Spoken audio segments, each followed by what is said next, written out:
Hi everyone, it's Lisa. And it is, what day is it? Friday, is that right? Yeah. Friday, day 13 of Vlogtober, because it's Friday the 13th today. Woo! Don't know why I did that. Woo! Spooky! So yes, we've got a full day of advocating and doing stuff today. That's why I'm all sort of suited and booted. And I've got my posh purple glasses on and my posh purple top, and I might even put my purple splint on in a bit, because then it will all match and I'll look like trendy or something, like these cool young people do. But we are advocating for people today, so it's going to be lots of here, there and everywhere-ing. But I've not had breakfast, you've not had breakfast, have we? We've sort of gone straight out of the house and then we're busy. So we might grab something when we're out. We might, I don't know yet. We might have to bring some fruit out with us. Oh, did you? Some bananas? Bananas. I've got a pear. Okay. So we might have some fruit, but what we might do is like grab a jacket potato in town, in Bradford a little bit later, because there's the jacket potato van, isn't there? Yeah. So we might just grab a jacket spud and a bit of coleslaw or something and sim the coleslaw. But yeah, we're not really awake yet. We sort of did what we call a cold fusion start, which is where you wake up and it's just an immediate go, go, go, go, go, go. So we're still a bit knackered, aren't we, love? But it'll be good. It's going to be a good day. It's going to be a busy old day, and hopefully you'll be able to ride along with some of what we're doing today. See you soon. And she told me I could. Something tells me I'm into something good. Something. Hi, so what we're doing today, our appointments are actually with a couple of GPs, and what we've managed to do is to get a new project in Bradford to arrange bridging hormones for people. I know you're driving, but yeah, I'm going to hold that. I know you're driving, but do you want to explain what bridging hormones are and why they're needed? Well, sometimes when people start to transition and feel that they should be on hormones, they kind of even myself, I went through a time where I was very not seriously unstable, but I started feeling really unwell within myself. So by them not prescribing and not helping with bridging hormones, they do more harm than good. So that's where the endocrinologist comes in play, where he's really trying to support us and get people on the hormone on a very low dose, as if they would naturally a natural puberty, rather than a high adult dose straight away for I think the first 6 months. Yeah. And then obviously they'll adjust the hormones then after 6 months. I said, so it's a very easy, it would be like naturally it would just be like I say a puberty for a young lad or whatever, for myself, obviously being a trans guy. But like I say, I think that is the best way to go about all of it. It is a really good solution to all of it, and it's helping a lot of people. Because what a lot of people don't realise is that yes, there are gender clinics, but the actual gender clinic appointments, you can be waiting for many months, even up to about a year and a half even. Well, you can be waiting for 18 months to have your first appointment, a screening appointment, and then a follow-up maybe a year on top, before you actually see the gender clinic. Yeah, so once you see them, and then you've got another about 9 months before they'll probably about before they'll start prescribing. Before they can prescribe. Yeah. And so basically you're looking at, for somebody being referred to their GP today, you could be looking at a 3-year waiting time to start hormones. Now, for a lot of people out there, you might think, oh well, that's not too bad. And people have got to make up their mind. But for most people, by the time they've actually gone to their GP and said, I think I'm trans, can I have a referral to the gender clinic? But by the time people have made that first statement, they've probably been thinking about it for 5, 10, 15 years. So go on. I'm saying, if somebody becomes unwell and has a mental breakdown as such, they don't actually turn around and go, oh sorry, well we're not going to give you any medication for the first 3 years.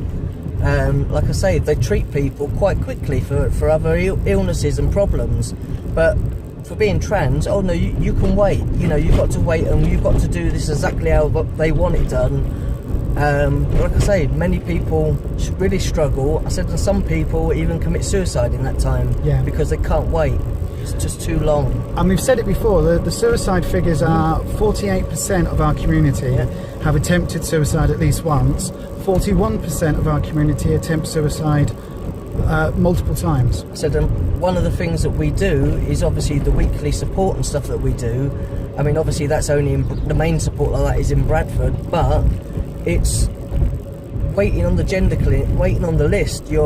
There is no support. I mean, when I first got referred, I used to think that actually I'm gonna maybe get support from them and see a counsellor or see somebody.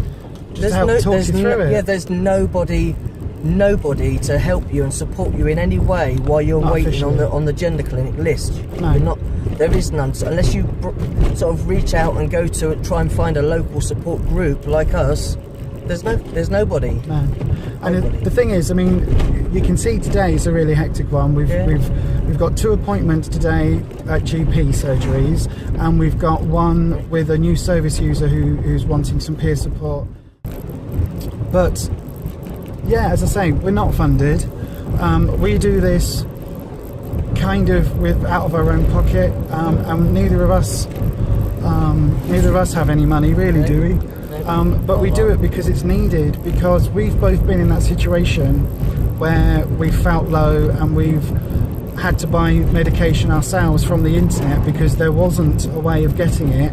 And in my case, that wasn't safe. In my case, I was on an extremely high dose, and it nearly damaged my liver and left me with long-term permanent health concerns, because there was no option. It was a case of you've had your referral and then you've waited I had to wait 18 months for my first appointment, and then it was easily a year later before I was able to start on any kind of just to actually see the endocrinologist. And for me, it was only because I'd already been self-medding that I was allowed to have that appointment within the year. Otherwise it would have been even later for me. So it is an absolute necessity what we're doing. But anyway, there's an idea about what we're actually up to today, and we will check in a little bit later when we get to our second appointment. Look at these trees, aren't they gorgeous? Just the way the colours change in autumn. I absolutely love this season. I know, we should go for a walk in the forest. I've had my painkillers. I know, amazing. I love autumn, it's such a gorgeous season. Hi, so we've done our first appointment of the day in Bradford, and it went amazing, wasn't it? Yeah, really super fast appointment and not a problem. It went really well.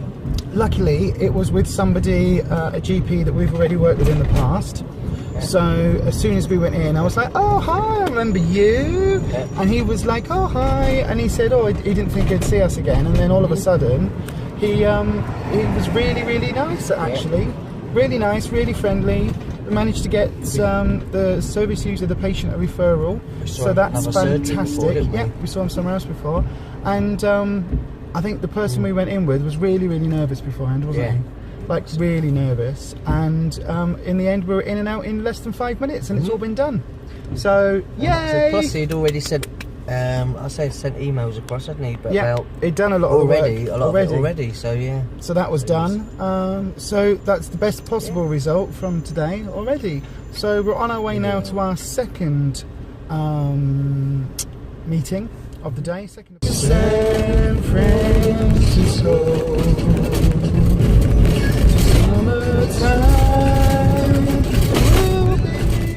Hi everyone, so we've just had our second appointment and we are 2 for 2. Yay! So we have had, a bit of bumpy. We're just on our way back over to Bradford because I've got a meeting which is now half an hour earlier than I was expecting, but it's fine. So we've just had our second appointment with a GP. Do you want to tell everybody exactly how it went? It went really, really well. So like I say, the bridging hormones are obviously to help people between when they come out and getting that to actually have their first appointments at the gender clinic.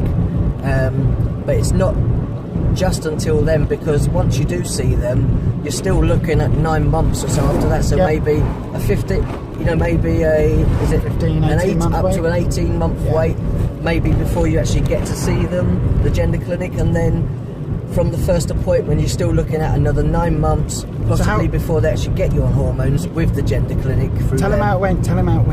Today it went really, really well. The person that we went and advocated for, they got there.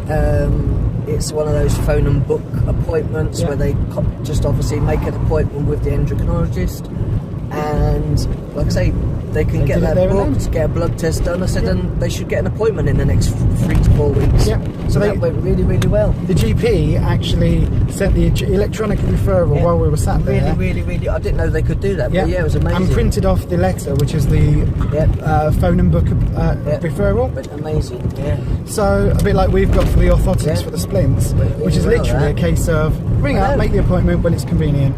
So we are 2 for 2. That is phenomenal. Really well. So this is we've now got 9 people through this project. And both the people today were ecstatic, weren't they? Over the moon. And for us, I wasn't in there long, but like I say, again, another 5-minute appointment. Another 2 doctors that were really, really supportive, really good. So that's amazing. And I can't even describe how amazing it feels to be able to do this for people. And how much this is changing people's lives. This is really phenomenal. Different from when we first came out. No, exactly. And when we, you know, I was another person that went to the doctors to try and get bridging hormones in the beginning, and because my doctor didn't know how to support me, and didn't know they could actually prescribe any of that, which is obviously for most people that just doesn't happen. Probably, I say 99% of people doesn't happen. No, the bridging hormones. Like I say, unless you get a shared care agreement with the endo.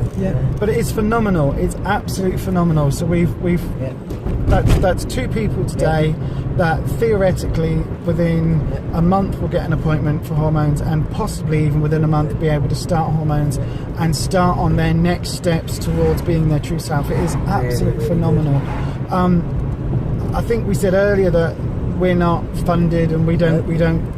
This is why we do this. This is why we do this. That is so. I would like to do this as a job, good. You know, and spend all my time doing this. But there's only so much, you know, with the petrol costs and all of that come out of our pocket. All our time that we have is obviously, you know, limited. Limited, and we use a lot of this time to help people. Nobody's that lucky. No, but we've also today been backwards and forwards on the phone supporting a young person who has been kicked out of their house, who's found themselves homeless. That's not the first time. No, and has basically been kicked out numerous times, and had to spend the night last night in hospital because their mental health suffered a severe wobble because they were homeless.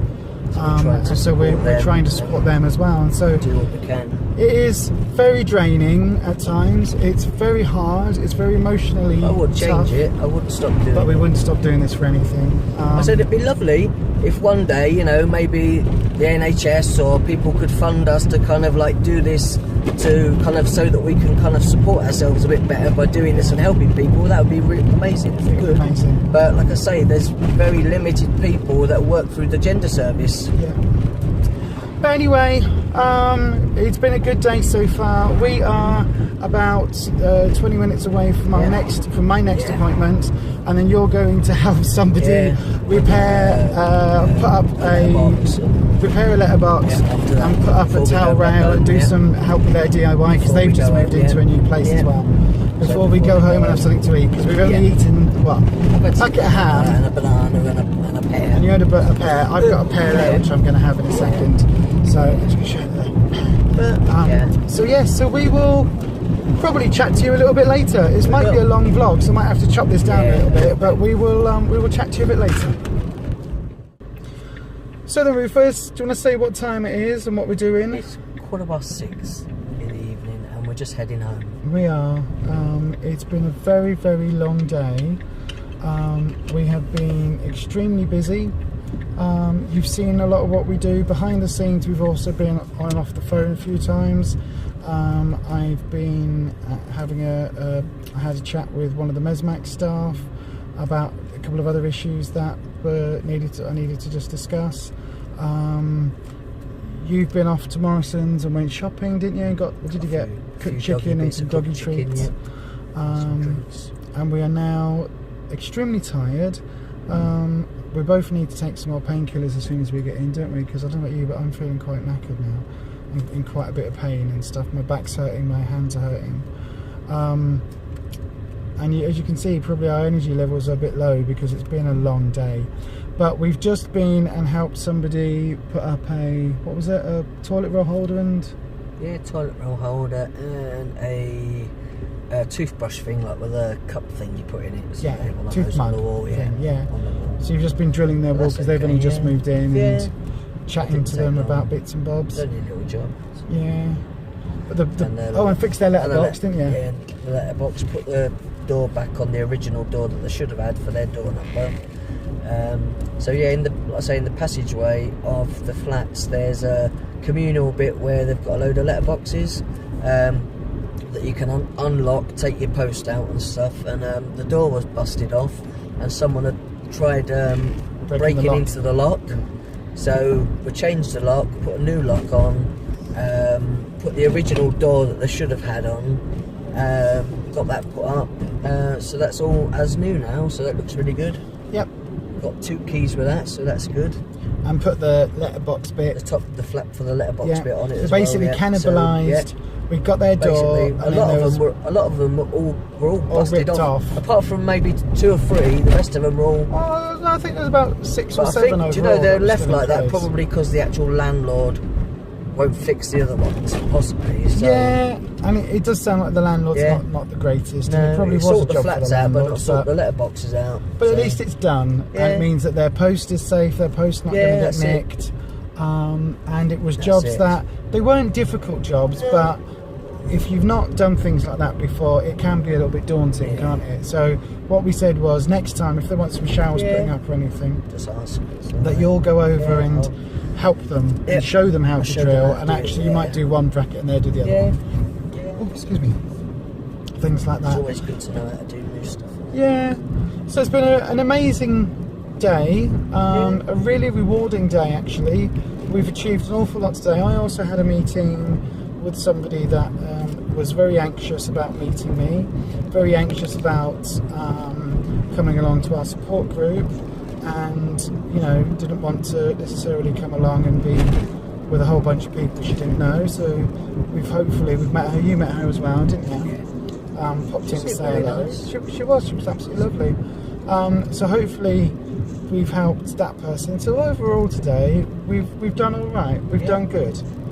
This has been a good day. But we do now need to get home because I'm starving. Something to eat. And starving. And a well-deserved rest. Yeah, so I'm still not eating my banana, which is here. But no, I don't want it. I've had a pear. I don't want to have too much sugar. It's natural sugar. It's still sugar. Sugar is sugar.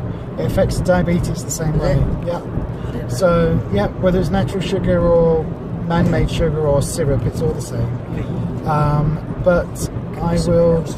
We'll get home and have something to eat, and then we're gonna put our feet up. We might watch a film.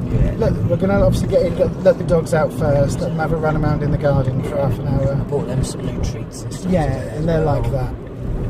And then we will have a restful evening and definitely take some more painkillers. Lots to do tomorrow, so we will. Are we? We said we're going. Oh yeah, we have got a few bits tomorrow as well. Somebody.